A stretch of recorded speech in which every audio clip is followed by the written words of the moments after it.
Salut les petits cocos, j'espère que vous allez bien parce que moi ça va nickel, on repart directement sur une nouvelle vidéo. Hey! Et dans cette vidéo, nous allons parler d'un livre étrange. Intro.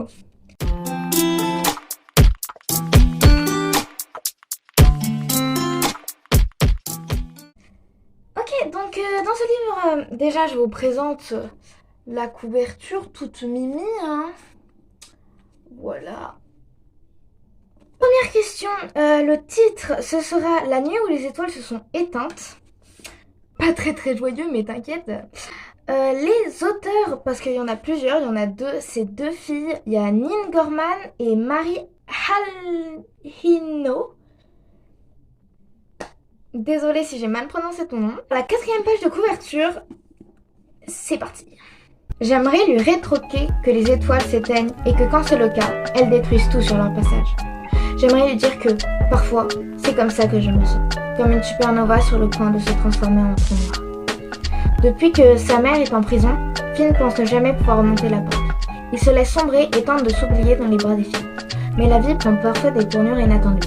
Certaines rencontres éclairent sa route, comme des lumières dans la nuit. Plus sombre est le chaos, plus belle sera l'étoile. Finn pourra-t-il se sauver de lui-même? Alors effectivement, j'aime bien les histoires un peu comme ça, donc forcément, je veux plus lire ça. À partir de quel âge?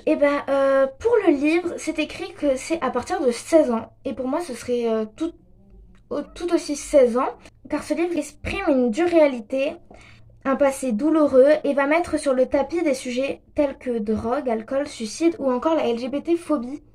Donc c'est sûr que c'est un peu dur pour les personnes ayant vécu ces traumatismes. Mais des étoiles coloriées de noir indiquent les passages sensibles, donc forcément tu peux très bien le lire sans forcément avoir à ces passages. C'est pour ça. Mais quand même, je le mets à 16 ans parce que forcément c'est toujours un peu plus dur.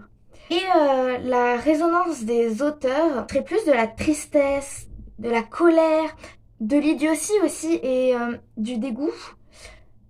Donc ce serait plus du mal-être. C'était la fin de cette vidéo, j'espère qu'elle vous a plu. Si elle vous a plu, vous pouvez liker, vous abonner ou encore partager cette vidéo.